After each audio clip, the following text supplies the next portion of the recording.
the thing that pleases me the most is when I see their final product and they chose to make a board game video game, like a video game that has, like it could be a board game. I'm like, well, that's great. That's really cool. That's their subtle way of saying, Jay, you're my favorite teacher. You're Here's actually the best thing that ever happened was one student was so inspired and motivated by my class. He actually, I think he still graduated or whatever from the program, but he went on to work for a board game company. Like he wanted to do more, and so he now works for a board game company in Europe.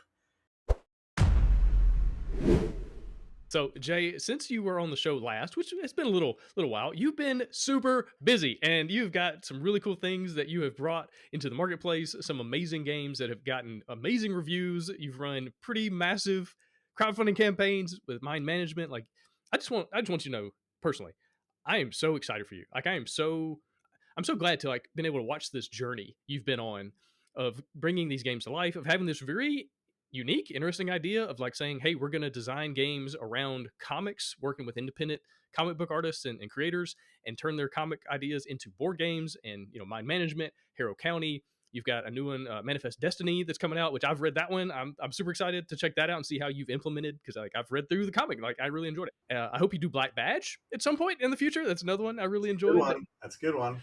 Voice If I could just kind of push you in that direction. But at the same time, you've also got this cool fail faster thing going on. It's all about game design and helping designers create games that people love, which is all, exactly the kind of thing I love. And now you've got this really cool product, which is all about how to design games and like guiding people, especially younger people, through the process of game design. And it's not just a book with a bunch of text, and it's not just here's some graphics. It's like an actual game to learn how to design games, called Design Your Destiny. And I'm super excited to hear more about that. And so this conversation is all about how to teach game design. Like, what does that look like? And so I just wanted to give people reference for who you are. Like, what you're doing. You're not just some random guy off the street, that kind of was like, hey, I got an idea. Like, you've been doing this a long time. You've also been teaching for a long time. So tell me more about that. Let's start there. Tell me about the kind of professional teaching of game design. I think at the college level you've been doing. Tell me about that, and then we'll dive into like actually how to do it. Yeah, I have 10 or maybe closer to 15 years of experience in training in a corporate setting. So I've been facilitating and designing training programs for 15 years for an international company, and then that's aside from all this, and then teaching at the Vancouver Film School. They have a video game design program, and one of the courses they have to take is board game design, where they learn about game theory and just mechanics of games and all this kind of stuff. And I've been teaching that for about 10 years at the Vancouver Film School. And then I even taught for 2 years at Langara. And they both had different structures and amount of time dedicated to it. So the VF Vancouver Film School one is a 7-week program with 3 hours of class every week. Plus, they do 3 hours of practical, which is playing games and learning about games, so that we have context for talking about all the things that we talk about. First of all, where was this when I was in school? Right? Like, these kids these days, they have no idea how good they got it. But let me ask you this. So I've talked to quite a few video game creators, people from the video game side of things, and pretty much all of them have said understanding board game design has greatly helped them create video games. Why is that? What is it about the physical space that helps them in the digital space? Yeah, I'm so thankful that VFS agrees with that concept, and that they also believe that understanding the core concepts of what makes games work and what makes them fun is true whether in board game or in video games. Just even understanding, yeah, I know you might not be making a video game that has worker placement or that has deck building. You might, but the concepts of player agency and giving players decisions, and where feedback loops fit in, or the role uncertainty plays in various roles, all this stuff adds to your tool belt as a designer, whether you're a board game or video game designer. Yeah, that makes a lot of sense. Although with deck building, honestly, I think I prefer the digital version, that I don't have to shuffle and like figure all the cards. Like, it's just click a button. Oh, okay, we're playing. So it's been cool to see how many mechanisms have crossed over into the digital space. Games like Gloomhaven are now digital, and they're really fun because like my brain doesn't have to keep track of all the numbers and stats and data on the And back you don't end. have to set it all up and tear it all down. Yeah, that's exactly. And so I see a lot of interesting crossover. And then I'm also seeing video games inspire board games. And I'm seeing designers kind of go, ooh, that's a cool idea. Let's turn that into a physical mechanism in some way and implement it When I say we, I mean Sen and I have designed a lot of games together. We were asked to make a board game off of My Singing Monsters, and I was just at PAX West on the weekend last weekend, and they had the physical board games there, which I hadn't seen yet, so that was very exciting. That's an app if you haven't seen that. My Singing Monsters, a video game app. Yeah, so it's cool to see kind of the blurring of the lines between the digital and the physical. And then also you have companies like Lucky Duck and others that are like literally coming out with board games that are 70% video games or 70% apps, and then it's this interesting time to be a designer. And I know there's also a lot of pushback. People are like, don't you bring that app stuff into my table? Cool. The great thing is the hobby is getting bigger and bigger and bigger. More people are coming in. There's more views and ideas, and there's more players. And part of that also means there's more potential game designers. And so let's talk about what does it look like to teach game design, whether it's to your child, like maybe you're a parent and you've got some kids that are kind of interested, especially if they're seeing you, do your little arts and crafts projects. They're watching you cut out cards and write down ideas and roll dice, and they're like, oh, I want to try that because that's definitely been my experience. Or if you've just got, people in your family, your nieces, nephews, whatever, or maybe you're a teacher. I used to teach some game design stuff with my English class. I would have people come in, we just chat about stuff and make little prototypes that never went anywhere, but it was just fun. It was a fun process. So let's talk about that. Tell me kind of the overall structure of your class, which this is for 20-ish year olds. So it's going to be a little bit different if you're talking about an 8-year-old or something like that. But tell me just kind of the overall structure of your class, and then we'll dive into like the more specifics of each lesson or week or whatever. Yeah, for the 20-year-olds, something obviously very different than teaching like 8-year-olds or whatever. So for the 20-plus-year-olds, post-secondary students, they're a lot of the time, and it's changing, but I've been doing this for 10 years, so it's definitely changing. But for a lot of times, the very first thing I always ask them is, tell me your favorite board game, and introduce yourself. So that's how I get to know everybody, and I get to know the kind of level of experience and knowledge they have in this industry. And while some people will say things like Catan or Gloomhaven or what have you, most of them are saying things like Clue and Monopoly and the games they played as kids. And there's nothing wrong with that. That's where you grew up with. That's where you have all your memories of playing with your family, and that's wonderful. But the games coming out now are offering a whole bunch of different types of experiences, and they're just not aware of it. And so the first thing I do is they usually have a practical session first, and they play games first, and we'll play Sushi Go, and we'll play Resistance, and everybody plays it, and we have multiple copies of it, and they all play, so they understand something as simple as card drafting, which most of them have an experience, or they might have if they played Magic, and a lot of them have played Magic or Pokemon stuff, but not as part of a game. They play that as part of drafting your cards for your deck. So that really turns a lot of light bulbs of like, what is this? This is like, and it's such an easy game to understand. And then Resistance, even though there's a hurdle for understanding how to play the game for newbies of like, what am I doing? Should I do this? We play that 2 or 3 times so that by the time they play the third time, they're like, I get it now. And they all love it. It's almost invariably 100% people love Resistance just because of how it makes you think different. And a lot of students I find also want to make a social deduction game for their project that they have for us, which is super hard to make. Like it's hard to find something new in that area to make. So I always kind of say you can, but that's going to be a challenge to do something that's not Resistance, 2 or whatever. So we start with, and then when we get to class, we just start with basic stuff like I go through things like game classification, and I even start this by saying it doesn't matter. Like there's things called, we used to call it Eurogame and Ameritrash, and we try to avoid Ameritrash. It sounds like it's a negative thing or something, and it's not. It's just a different. So we call it. I think we still call them Euro games and conflict based games, because that's generally what the. So the American style games are conflict based. That's pretty accurate, honestly. Sadly, Yeah. And then party games and social, all these kind of, and we say that what's great now is that so many of these games are bleeding into 2 or 3 of categories that it's hard to classify, and that's great. So it's because some people would ask, well, what is this classified? What is this classified? I'm like, it doesn't matter. But it's still a good understand to where we came from as far as where the games are and where you can push your boundaries and where you can explore. So we go through that. We go through mechanics and themes, and then we start going through all the different tools that you need as a designer, and it's all leading up to a project where they have to design a final board game by the end of the 7 weeks. So they only have 7 weeks to design it. So the first assignment is like brainstorm 10 board game ideas. Each of them has to have a mechanic and a theme. And so we've taught that in first class. So they have to have 10 different ideas. And then I pick which one I want them to make.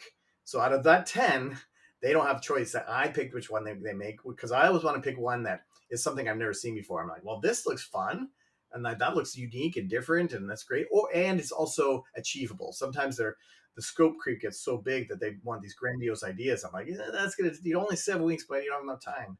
And then their second assignment is they have to try to create a paper document outlining what they think their game is going to be like with some criteria. And invariably, it always isn't exactly like that by the end, of course. And then we go through different ways to prototype and play test as we're learning different tools like feedback loops and uncertainty and the role that plays. And then by the end, and then we spend more time actually, instead of playing new games, we start play testing their games through their practical sessions, and then they have a final presentation at the end. Very cool. And people pay you to do this? Yeah, I know, right? That's awesome, dude. All right, so let's dive into some of these things. I was writing some notes down. I've got some ideas for something, because one thing you mentioned was a lot of times new designers, they have a tendency to make kind of the same game that they've already played or that they already like, but it's like a slightly different version, and so it ends up becoming, it's Catan but with combat or something like that, right? But I find myself encouraging that, saying, hey, this isn't going to be a product because copyright violations, but do you ever find yourself encouraging people to come up with like a 2.0 or an expansion or something like that to a game that they already enjoy and love? I guess not for this class, because ultimately they're going to be creating video games, and that they wouldn't want that in the video game as a final product, like Meat Boy 2 or something. They would want something unique coming from this school. So I kind of align with that ideology, and like, let's come up with something original. But that is a good exercise for sure. I don't disagree with the concept. Yeah. Okay. So if you're talking to a 10-year-old, then that's very different. So know your context, know who you're talking to, and know kind of what the ultimate vision is. And I love that you had that vision going in of, hey, this is a stepping stone to a much bigger thing that you're working on with this overall program. That's cool. And I can see that actually working really well too with like my kids. It's like, hey, this is what we're going to do here, and we're going to do these concepts. But here's like the overall vision of what we're trying to get to. And will we get there? I don't know. Will you become a published designer? Between now and by the time you're 18, I don't know. But at least like have some milestones along the way. And even if your kid kind of gets bored of it, like that's okay too. But like have that vision. That's where I think once you deal with kids, I think it has to be much more guided and hand holding, and much more like, here, like that's what we did with the project we'll talk in a minute about the design Jesse. Like, here's a game, and how can we tweak a little bit of it? How can we, whether it's an existing game or and just what happens, and get them comfortable with the idea of just changing a rule and play testing one rule change. How does that change things? And it's fascinating to watch as they play and realize, and they like, that's not fun, or that's not fair. This person has got way, okay, well, let's fix that. And so it just keeps becoming this process of, okay, well, let's fix that. Like, and it becomes very engaging with kids if they get the very specific goal of like, let's make this fair. It's a really good point. Now I'm excited to chat about the product that you've come up with, because I think it's like a wonderful way to do that. And just again, it gives a box for the game design to live in, which, I've met so many adults that if you just say, hey, do whatever you want, it paralyzes them. They're overwhelmed. They're like, can I get any structure? And so, yeah, especially with kids. Another thing you mentioned was scope creep. I don't know that I've ever chatted with a new designer that wanted to make a 9 card game or an 18. Like all of them want to make Twilight Imperium 5th edition or something like that, right? They always want to come up with this massive thing. Why do you think that is? And then what is your advice to your students on how to like rein in the scope? Yeah, I think it is because thematically it's just so rich, and they want to feel like, oh, I have all this control, and there's so many things, and then there's these planets, and then you can go to different ones, and then there's pirates who come, and like it feels thematically exciting to have this big thing, and then say, well, what if we just made it about you, and you're at a dog pound, and you have to adopt some dogs, and which ones do you adopt? And it's like, well, that's doesn't seem like there's any decisions. Um, and so what I do is I pretty much have two rules that pretty much rein them in. The game must be playable in an hour, like rules aside, must be played within an hour, and you can't have more than 10 components in your game. And that component meaning a type of thing, like a deck of cards is one component. But if you have 3 decks of cards, that's 3 components. And so that sometimes they kind of complain, can we have 3 more? And I'm like, no, this is for your benefit. like brainstorm your way. These constraints will give you creativity and make you solve it, and you will be thanking me, because otherwise it's just, I didn't do this early on. My first couple of years when I was teaching, they could do whatever they wanted, and we got crazy scope creep products where they couldn't finish them and they were unfinished, and it was like, okay, we got to do something with this isn't good. And so that's what came up with that. And talk about a direct parallel to the video game space. I mean, how many video games are just sitting like not for sale yet because the designers, the creators, like it just got too out of hand, it got too big, and yeah, so it's great for them to learn that in paper versus how long it takes to code and all that kind of thing, and then No matter what, even within that constraints, they all, when I was asking at the end, I'm like, what do you take away from this? What did you learn? What's your favorite? And they're all like, oh, scope creep. Like they still learn that even within the constraints of that, there still is scope creep no matter what. As much as simple as you think a game is, you're like, well, now we got to fix that. And usually when you just new at stuff, fixing something means adding something. I was just about to say that it seems like new designers, their answer to almost every problem is add more, versus experienced designers, their answer to almost everything is cut more, like cut it as much as you can. I guess edit this thing down, and I guess that's just something you pick up over time, and you learn to be more efficient and that kind of thing. So then, okay, then there's planning. Tell me about the planning. Are they coming up with a document and they kind of write everything out and they've got bullet points and a mission statement, all kind of thing? Like, what does that planning look like? Yeah, it's like a game design document, we call it. And, they tell us the mechanic and the theme. I say, list all of the decisions that you think a player will be making in the game. And I just say, think of it a structure of a turn, and what kind of, I don't want a rule book. But what are the different decisions they have? Oh, which unit to place, where to place it, how much to spend on this, how many cards to, like, list all the decisions you have. And then because we had learned uncertainty earlier in the day, we say, how does uncertainty play a role in your game? Where is the uncertainty in your game? And we had learned earlier that uncertainty, you need a certain amount of uncertainty in the game. There has to be uncertainty, otherwise it's exact and everything. It's too and I don't mean like chess. Even chess has uncertainty because you have your opponent's uncertainty of what they're going to do, and so everything needs uncertainty. And so where is it in your game? And they have to explain that. And it's only like 2 pages long, so it's not a huge thing. And it feels like there's something else that's missing from there. But that's the general kind of pitch of it. And it's funny. I always tell them to look at it afterwards once they finish their game to see how much that's changed, which is totally great and fine. Yeah, absolutely. But at least they have an idea of where they're going, right? If you Yeah, don't have because some sort of map, they got to start you're never making gonna it. get there. Yeah, by it's pretty fast paced, because by so week one they have the assignment, and then week two they've handed it in, and then so I can't assign their next assignment till week three, and then and then so on week two I think we do a rules assignment where they do a rule book for some very very very simple game, and then week four. I can't remember what we're doing, but week five, their alpha is due. Like they have to bring an alpha on week five, and so it's pretty fast paced and they don't have tons of time in class to do make their alpha, so they have to do that in projects outside of class. Yeah, so this is a very sped up process, but I like that though. To your whole company, fail faster. Like get this thing to the table, get it out there, and let's tweak it, let's play test it, and figure it out.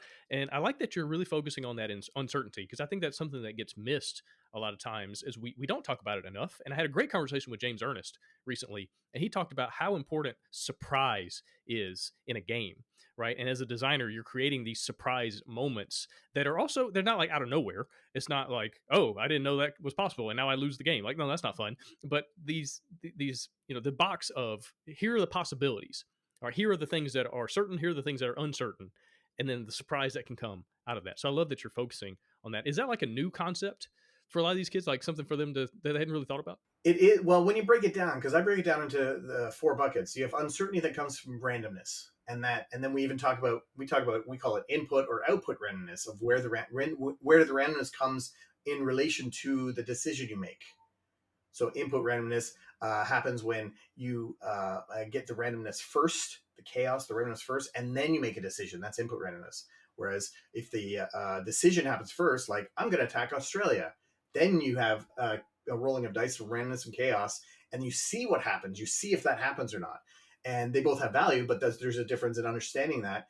And 99% of uh, kids that are in this class are output randomness is pretty much all they know about. And input randomness is, even though they play games with input, anytime you have a card, even Uno, where you get a card and you draw it, and now you have a decision which one to play. It doesn't Uno doesn't exactly work that. Any card game where you draw and you get to choose a card to play. That's it. So that's the first one. We have input. We have uncertainty of hidden information.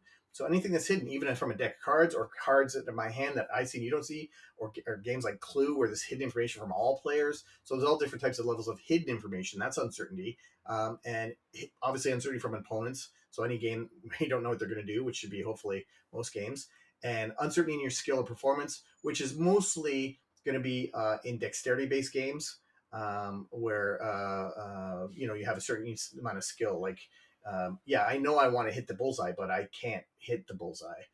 So my uncertainty is in my own skill and performance. Gotcha. No, I love that. That's something I'm taking notes right now. It's like with my daughters who, every now and then it kind of it comes and goes, right? They'll see me working on something, they'll get real excited, and sometimes they see me working on something and they're like, "Nah, no thanks." And so, as normal kids are, and so I'm loving this. These are some things I can at least get their wheels turning, right? To be just be thinking about, right? Just to have that information, whether you end up using it or not, it's still super helpful. All right, so then let's talk about prototyping with your class. What does that look like? Are most kids making card based games and dice, and so they're not really coming up with these like big grandiose prototype? They don't need that, or like what does it look like?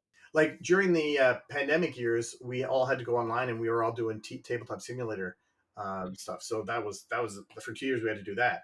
But in the class, yeah, it's totally a mix. Some are doing just card games, but most have a board, and some are gigantic, and some, yeah. I mean, it's all over the map as far as, I mean, with 10 components, it limits how big, with regards to number of things, but some are pretty awesome in as far as what they can come up with in this 7 weeks. I'm usually very impressed, even if the games don't end up being awesome.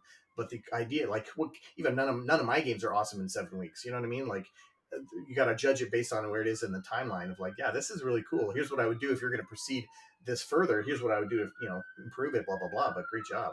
Yeah, that's such a great point, and especially like you've got. I'm pretty sure every design or every game behind you in the video here you've designed. Is that Yeah, right? that's correct. Yeah. And it's like 50 of them. So what's so cool about you teaching this class is you can say, hey, your game's not going to be good in 7 weeks, and you let people know, like you establish the kind of reality of things. Like the odds of you making a amazing game in less than 6 months is probably not going to It's happen. funny though that I tried that one class to say that, and I found that they didn't try as hard. So I don't say that anymore. So it's a weird thing. It's a weird, I don't know, psychology thing or something like that. They're like, oh, it's not going to be great anyway. So I don't, you know what I mean? Like, it was a weird. So I don't tell them that anymore, even though that's true. I Yeah, might tell them that on the very last class. I was like at the It's like end. Yeah. already handed in. Yeah. Okay, that does make sense. Oh man, what an interesting little case study on human psychology, right?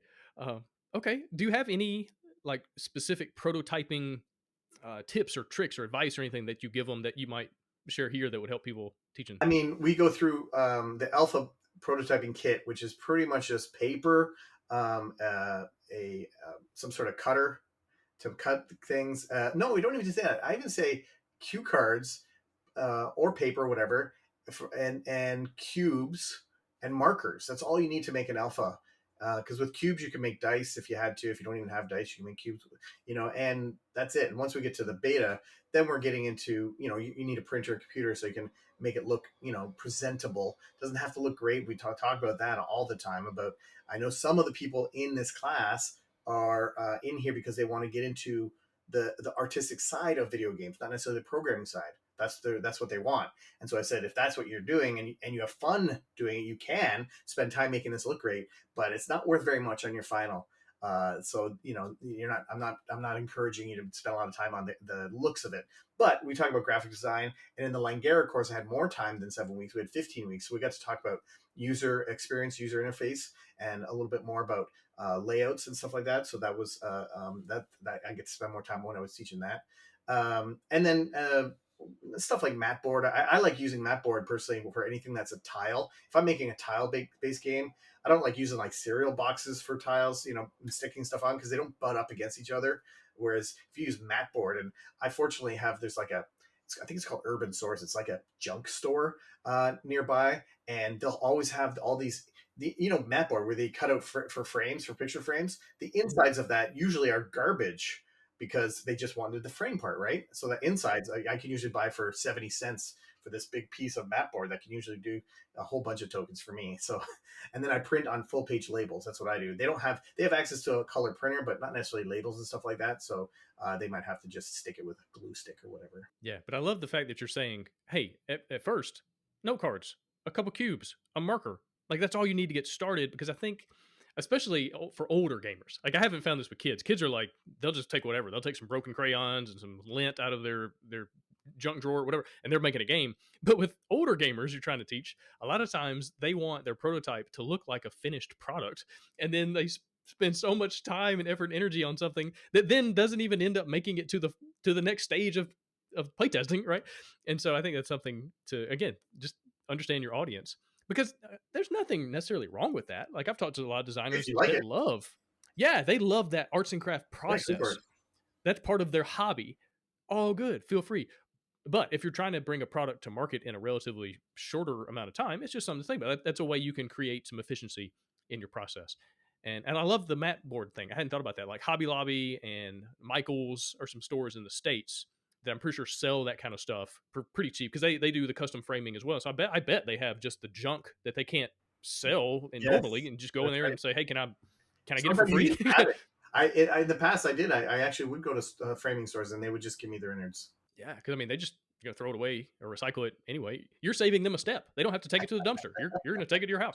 So that makes a lot of sense. And then you just got to Uh, buy full page labels. It's been awesome for me. Full page label I use all the time for any kind of player board or anything like that. Actually, player boards, everything now, even my boards, like a board game. If I'm making a board, I just print it on card stock. It's fine for playtesting because it lays flat. As long as things lay flat and don't curl.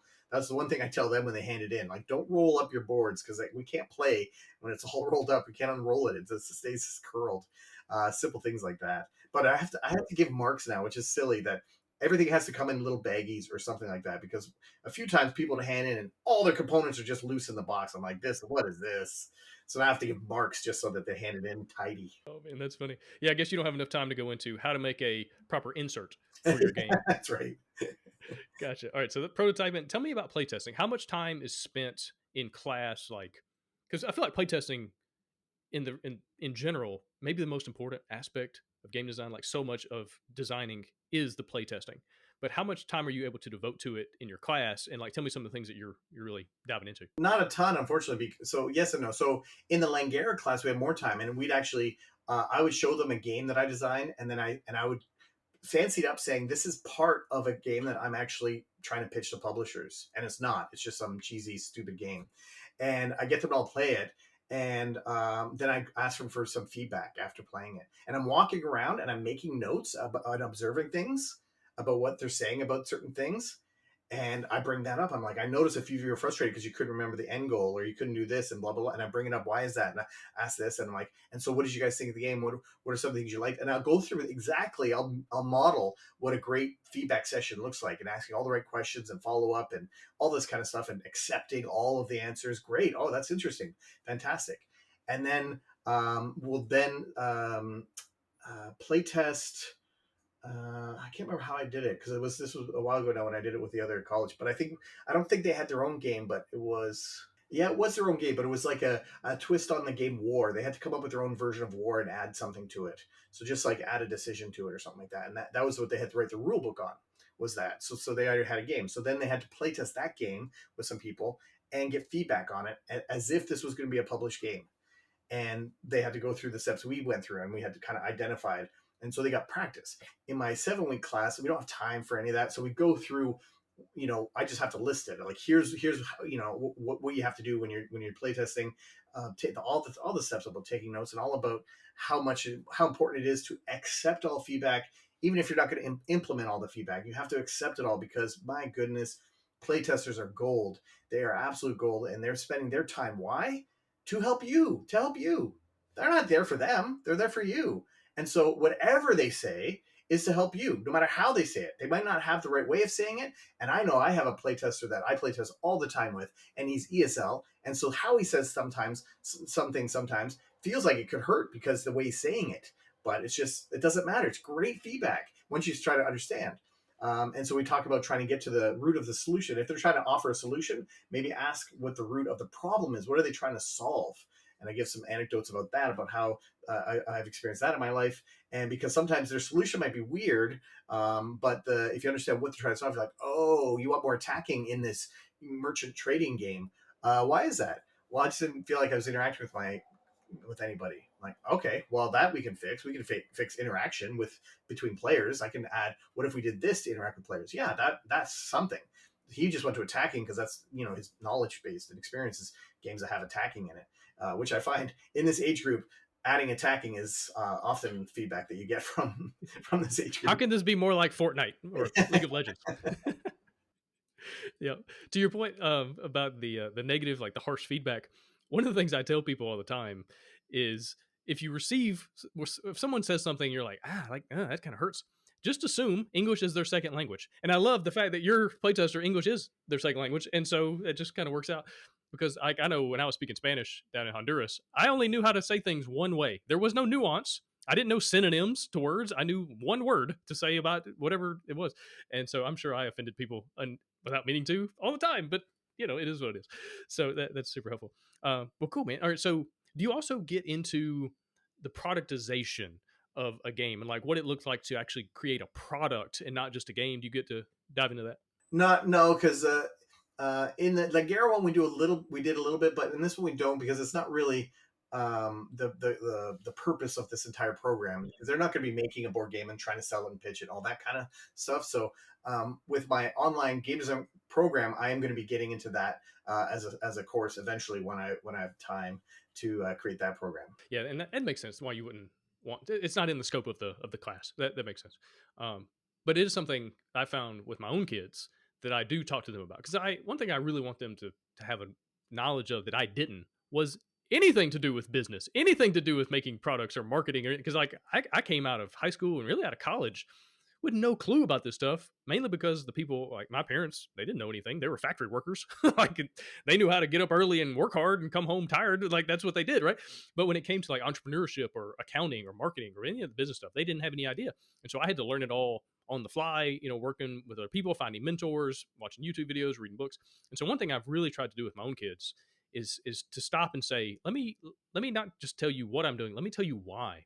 Let me tell you why the box is this way. Let me tell you why the art style is this way. Let's talk about why the insert is like this to make the user experience, the customer experience better.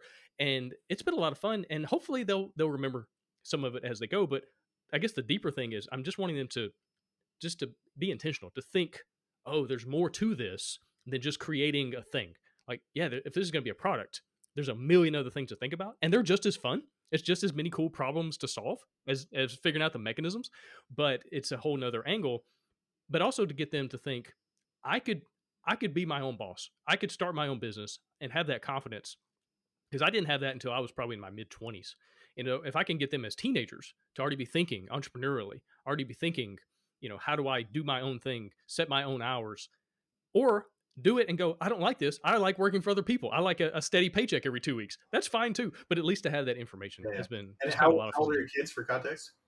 Yeah. So my oldest is one of them just had a birthday. I'm so bad with ages. One of them just turned 12. That's it. The other one's 14. And then I've got two young ones that are 4 and 2. So I've got this like big spread. Basically, I've got two kids that I'm doing my best with, and then it's like playtesting. And then like when the other two get that old, I'm like, okay, well, this is how we screwed up last time. Let's do this better this time. But anyway, and so yeah, they're getting into that teenage years, and they're both of them are very creative. One of them is more math. One of them is more art. And so it's this interesting. They're very, and this, you have kids. Like it's amazing how children with the same DNA as their parents are totally different, are just wildly different children. And so it's been fun to kind of approach game design and teaching these things from different angles, where one of them is much more, what are the numbers? What's the math? What's the mechanism? And the other one is like, let's make pretty pictures and let's, That's awesome. That would be a great tag team to make a game. That's the two sides right there. Yeah, exactly.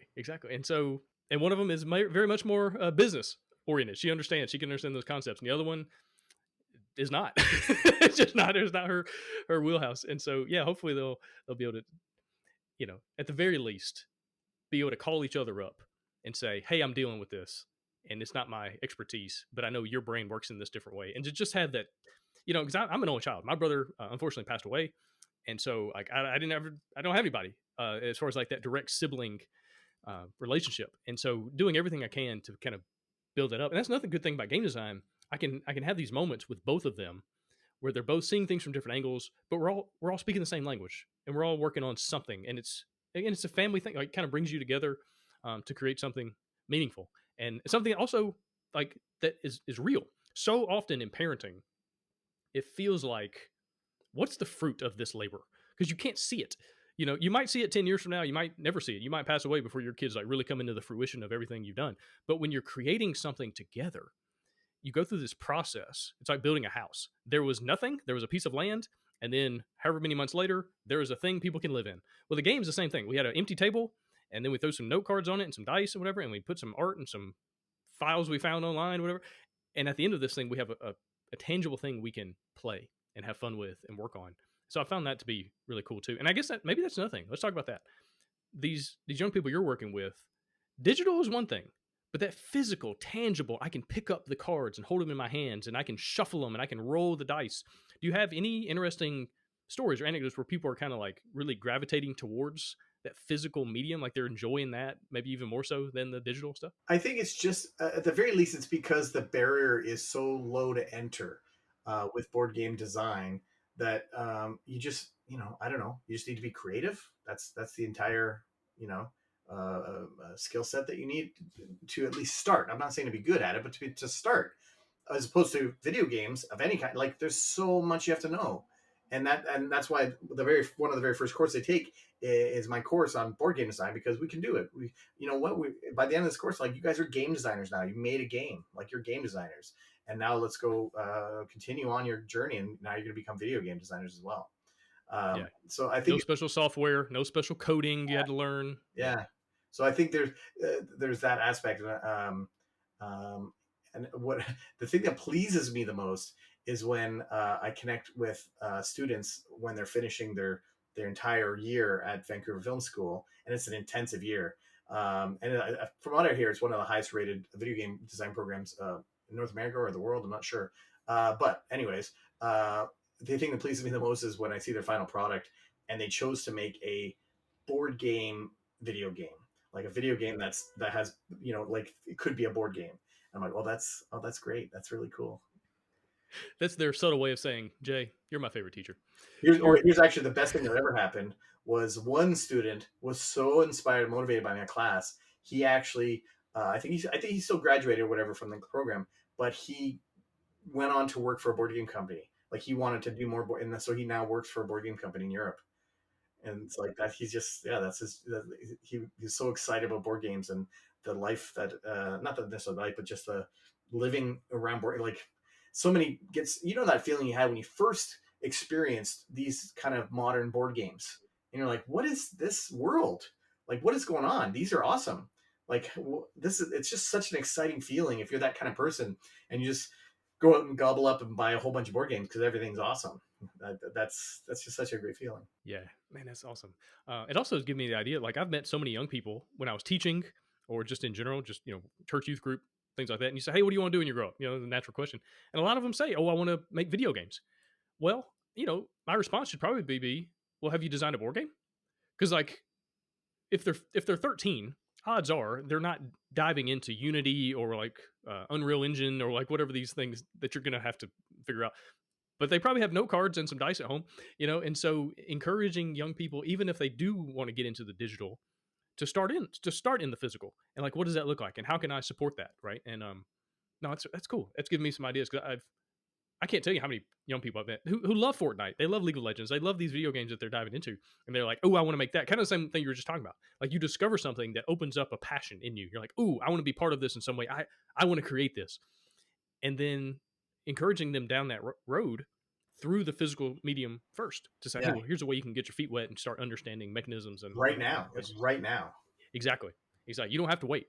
You don't have to spend 6 months doing some online course to learn X, Y, or Z. It's like, do you have a pen and a piece of paper? And all of a sudden we can start making something.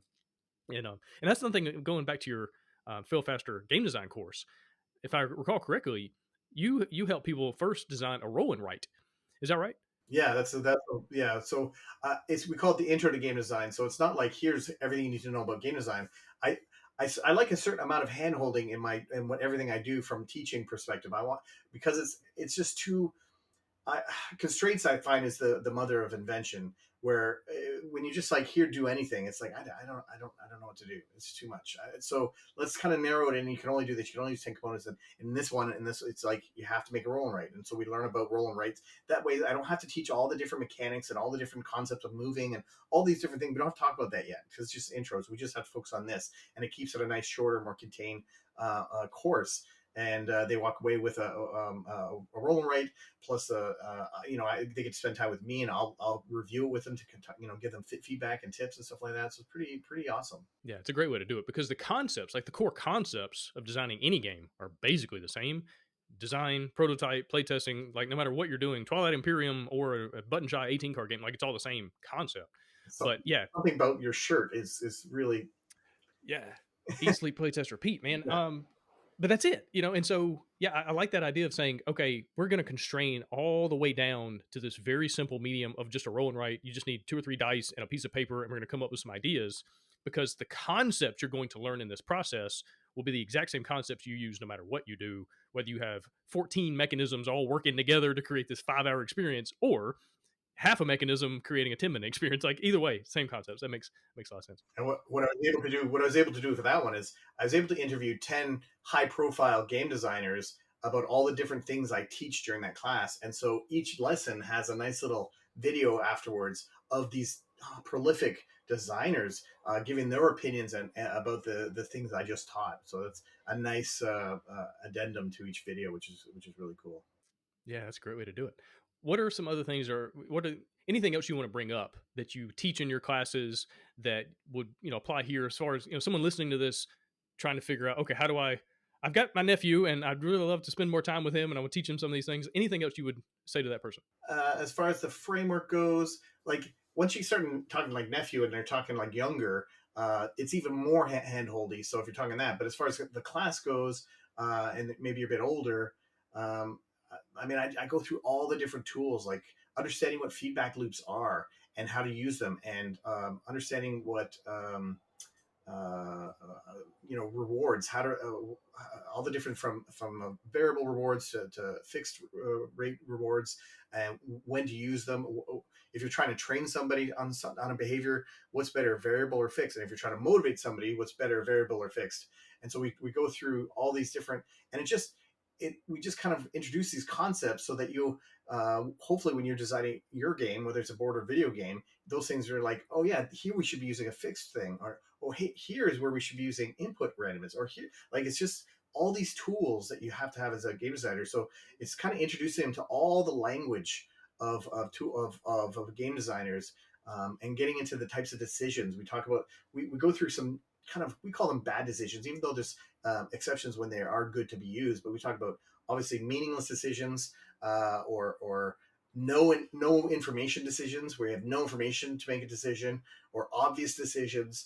We talk about these types of decisions and when they're good to be used, but generally you don't want too many of those in your game, if any. And then we talk about, okay, well, let's talk about the good types of decisions. We go into that, and again, I think that's the key is introducing them to concepts, and I try to introduce them in a way where we'll play a little game. I'll be like, I'll say, okay, so Gabe, you have to choose a hand, left or right. Right. My right hand. There's Yep. nothing in it. So Oh, yeah, so it's too bad. So you I don't win a was million dollars. If you chose this one, you would have got this coin. You would have got $1 million. That's like a no information decision. right. And we talk about how did that feel like when you made that decision. Like it's like, I don't know, it was a guess. Yeah, it was a guess. Did that feel good or bad? Do you want a game full of that? All this kind of stuff. And then we'll even play a game where it's just about no information, and it's just flipping over cards until you get your colors to show up. And it's like, yeah, it's kind of like the game's preset. You're not really making any good decisions, even though there's emotion to it and excitement when you flip up your color. You're like, oh yeah, I got one. Like it's excitement, so there's a value in it, but there's no decision. So they say, well, how would you fix that? Or I'll say to the class, I'm like, okay, this is called the pick a chair game. So Gabe, do you want to continue sitting in your chair, or do you want to sit in my chair? I'm gonna stay in mine. saying, "Hey, that's glad you picked that because now we get to continue with the class." That was the answer that continue the class. Whew. And then I'll ask another student, which one chair do you want? And invariably they'll say, oh, I'll take your class. I'm like, oh, I'm glad you chose that because now we get to continue with the class. Whew. And so it's kind of like one of the telltale games, if you ever played those, where the first time you played, it felt like you had a decision and it had an impact. And then you wait a second, that decision actually didn't have any impact at all. It was meaningless. So that's, we go through these exercises and we try, and it just kind of opens our eyes to all these different things. And I'm a very hands-on activity, interactive way of teaching things. So that's how we do it. Yeah, but I love that because it seems like it'd be a lot more memorable than just having a slide on a screen. It's like, no, no, we're going to actively do this and create that emotion. We're going to create the emotion in you, which is hopefully going to help you learn it and remember it. That makes a lot of sense, especially with kids. I think that works maybe even more so with a young person. Yeah, really. And Yeah. yeah, getting that feel bad moment of like, was this fun? Yeah. No. Okay, well, what did we learn? Play this It's really just simple dice rolling game, and you have to assign numbers, and you push your luck. Do you want to keep going, yes or no? And then you count up how many you did, and the next person rolls. And it's a very simple game. We play it once, and there's no value in playing it. But then I say, what if we said the person who has the high score at the end of every round, they get this little trophy, and they can use it to plus or minus one to their die roll once per round. And so then how to play it again, but think about how that changes how you play. How does that motivate you differently? And so that's a positive feedback loop where the rich get richer. And then we play it again a third time and say, now the loser, the person with the lowest score, gets this trophy. And at the end, like, which one did you prefer? And there's no right answer because some people love the pressure of wanting to be first and getting the trophy and having that positive feedback loop. In such a short game, like you wouldn't want that in a very long game, but in a very short game, that was a fun experience. But they understand that way. They understand this whole catch-up mechanism and what a negative feedback loop actually does. This is awesome. Let's switch gears and talk about this really cool game design product that you have, which is like a book and a game, and it's like all these things in one. So first of all, tell people, hey, there it is. It looks good for anybody watching on YouTube. Tell people what it is, kind of how it came about, and then let's dive into like why it does such a cool job teaching game design. Yeah, so it's called Design Your Destiny: Running Out of Time, and it's brought to you by my other brand, the Fail Faster brand, which we've been talking about.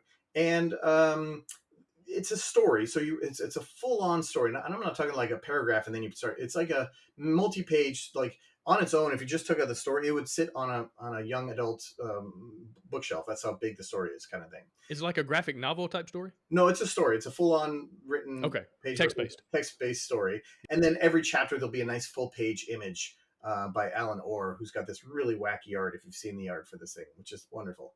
And every couple chapters, you flip the page, and there's a game that you play right in the book. And so the box will come with components that you're going to use to play these games.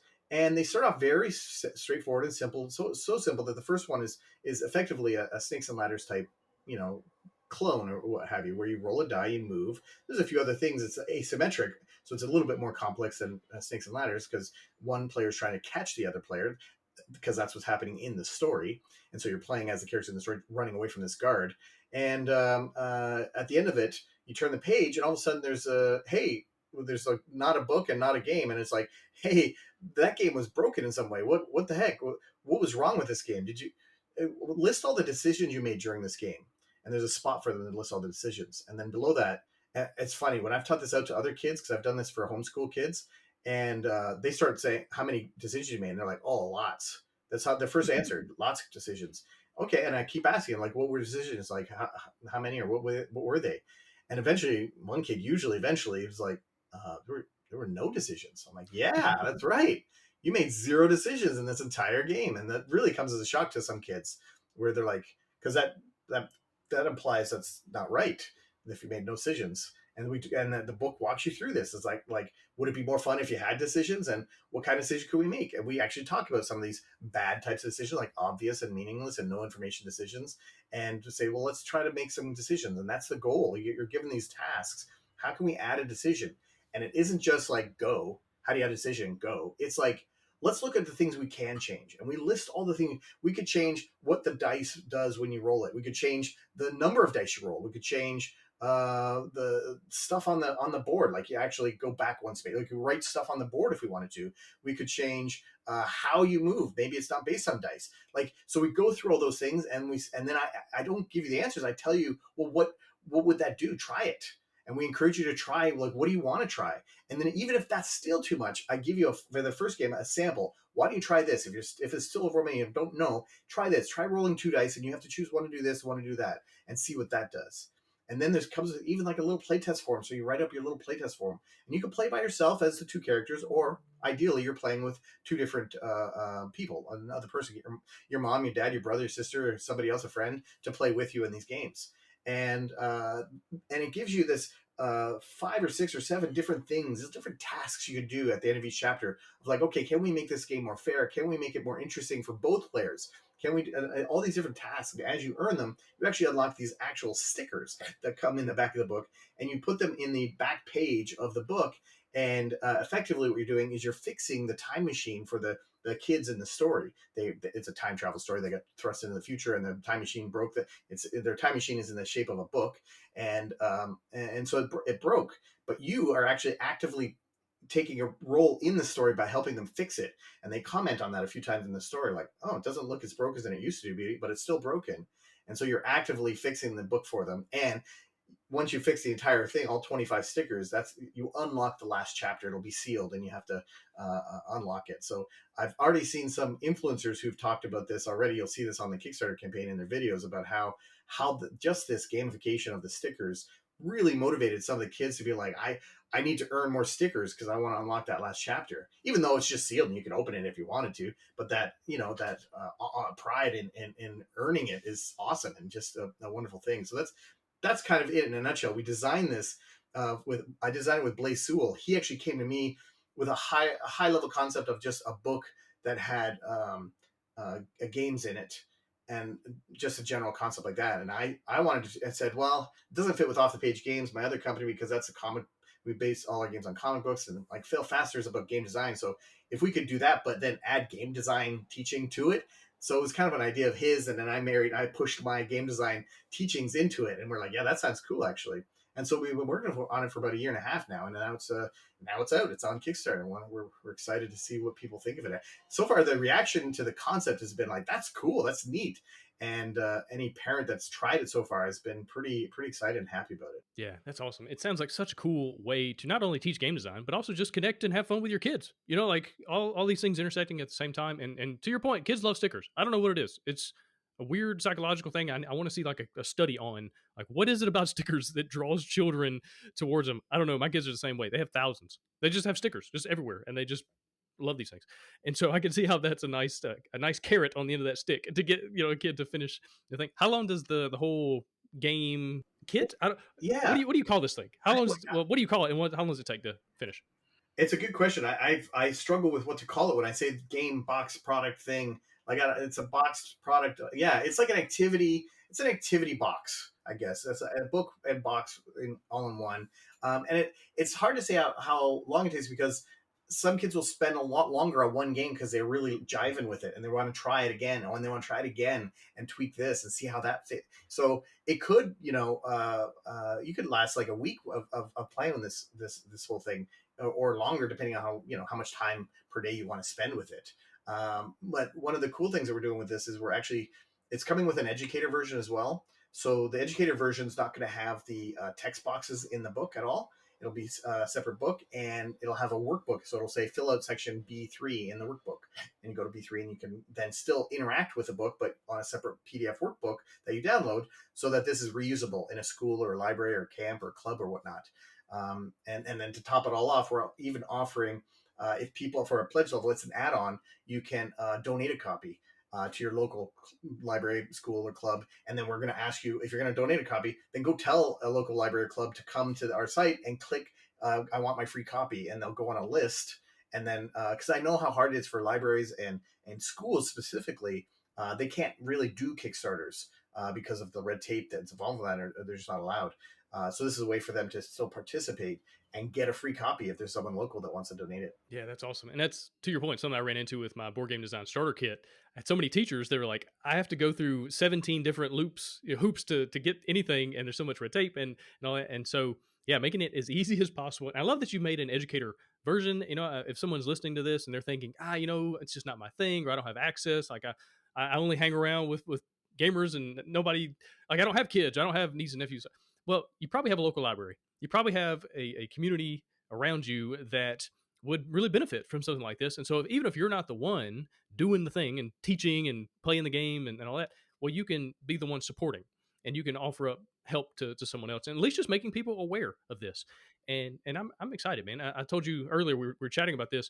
I'm really excited for the post campaign stuff. The hopefully getting this into Barnes and Noble, or getting this into homeschool groups and things like that. Because I think that's where a lot of people are going to hopefully find it and really engage with it. The Kickstarter market is a very interesting group of people that this product is not $100 miniatures experience of 50 hours of content and all this I narrative stuff. know, but we are And having a so deluxe version so that there you wooden go. bits and all the stretch goals are only for the deluxe unit, because I need to keep that retail unit as low price as possible to keep it. I want to keep it at $30 US. To keep That's the price point of activity books. If you want to buy, like, hey, learn how to crochet, and it comes with crochet knits and yarn and stuff like that, that's a $30 box. So I want to keep it at that price point for that reason. So, but there's gonna be tons of stretch goals. It's gonna be very much well worth your value if as far as the amount of content you get.